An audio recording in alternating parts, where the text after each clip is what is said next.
लेकिन एक और चीज है सर, एक्शन सेकेंडरी मार्केट में नहीं, प्राइमरी मार्केट में भी भरपूर है। एक के बाद एक धमाकेदार आईपीओ आ रहे हैं, लिस्टिंग और तगड़ी हो रही है, लिस्टिंग के दिन डबल हो रहे हैं पैसे। आपके गुरुदेव ने अमेरिका में पैसे डबल किए, आप यहां पर डबल कर रहे हैं। ये आईपीओ मार्केट में जो ये इतना सारा एक्शन है, ये वाकई में सही है या यूफोरिया है सर? ये आईपीओ मार्केट काफी दिन से बंद था और लिक्विडिटी बहुत भयंकर है। आप देखिए इसमें क्या नाम है आपका, जो फिक्स इनकम है ये तो एकदम क्रैश हो गया, 4-5% मिलता है। तो ये क्या है, डोमेस्टिक इन्वेस्टर को उतना पसंद है नहीं, मतलब कि फिक्स इनकम इतना लो रेट, अच्छा लिक्विडिटी जाए कहाँ फिर? So there is lot of idle liquidity. अच्छा सेकेंडरी मार्केट में भी नेट इन्वेस्टर्स ने उतना कमिट नहीं किया लास्ट 1-1.5 साल में। So there is lot of liquidity sitting on the fence and they have become speculative. देखिए जितने आईपीओ आते हैं they are looking for a pop, 20%, 30%, 40%। तो जहां से 10-20% की जगह दिखी तो वो कहानी बड़ी रहती फिर उसमें वो आउट ऑफ कंट्रोल रहता है, 100 टाइम्स सब्सक्रिप्शन। सो ये जो चीज जो है ये एक्सेस लिक्विडिटी की कहानी है। अब इसमें मेरे ख्याल से सरकार को चाहिए कि भी उनको रेवेन्यू की तकलीफ है तो डाइवेस्ट, अभी this is the time to divest left right and center, so that जितना भी डिमांड है, ये मेरे समझ में आ रहा देखिए कि बाजार में अच्छे शेयर की बहुत डिमांड है और इसके इश्यूअर्स यदि मान लो गवर्नमेंट लेवल को करने का है तो they should use this opportunity to liquidate their portfolios. मतलब गवर्नमेंट को जितना भी लाख रुपए इकट्ठा करने का है।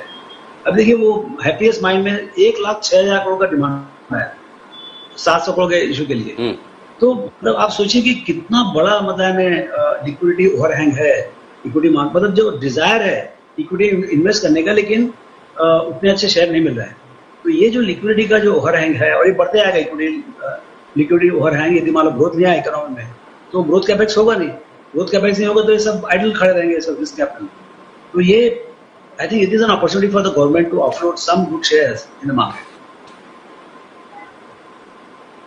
ठीक बात है। तो अच्छा सर, इस पूरे लॉकडाउन में शायद आपने भी नहीं सोचा होगा जितना आपका सेक्टर बड़ा एक्शन में रहा है।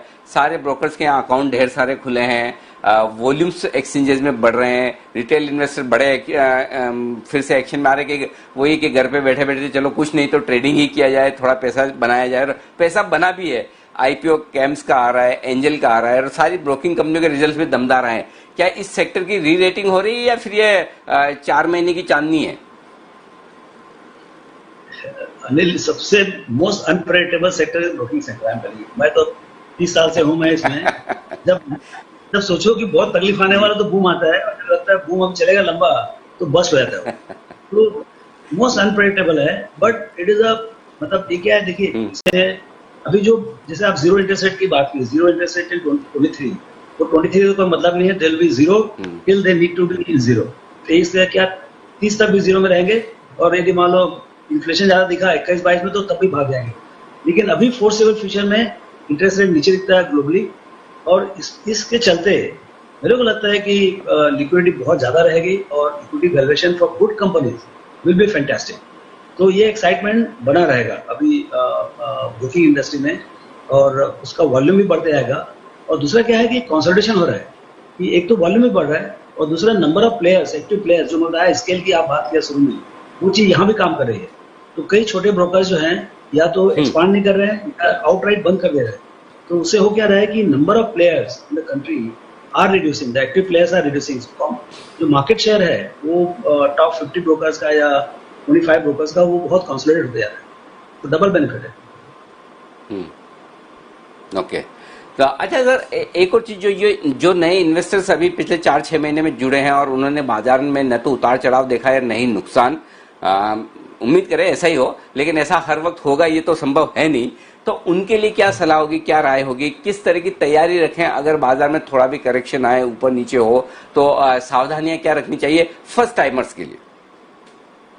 देखिए, आप यदि इन्वेस्टर की बात किए हैं, इन्वेस्टर स्पेकुलेशन में डिफरेंशिएट करना बहुत जरूरी है। यदि आप the people who are actually investing वो यदि अच्छी कंपनी खरीदेंगे इस बाजार में भी, तो एक तो जब भी बाजार का पीक आउट होगा 1 साल, 1.5 साल, 2 साल में या जब भी, तो उनको करेक्शन होगा ही होगा। मतलब बाजार का गिरना या उनके शेयर का दाम गिरना गलत चीज नहीं है, ये नॉर्मल प्रोसेस है। लेकिन आप पहली बार देखते हैं क्योंकि आप नए हैं, तो उससे डरने की जरूरत नहीं है। और यदि इन्वेस्टर हैं तो आपको वो ट्यूशन फीस भरना ही पड़ेगा, वो करेक्शन आपको देखना ही पड़ेगा और दर देखना पड़ेगा और वहां से फिर वापस बाजार चलेगा, आपके शेयर चलेंगे। तो ये जो अप एंड डाउन का जो जर्नी है, डाउन से टेम्पररी एंड अप से परमानेंट, जो इंडिया का जो कहानी है, मतलब मैं देखा हूँ 85 से 300 350 का सेंसेक्स अभी 35,000 37,000 हो गए। तो ये तो 100x मेरे सामने हुआ है। ऐसा नहीं कि स्ट्रेट लाइन में हो गया, लेकिन वो फेस होना बहुत जरूरी है। क्या होता है, जब आप एंटर करते हैं, आप यंग हो, आपका एज आपके साइड में है, तो आपको 20 25 30 साल के लिए, 50 साल के लिए कमिट होना पड़ेगा बाजार। तब जाके आपके पैसे की कंपाउंडिंग होगी और इतने पैसे बनेंगे कि आपको हिसाब नहीं आएगा।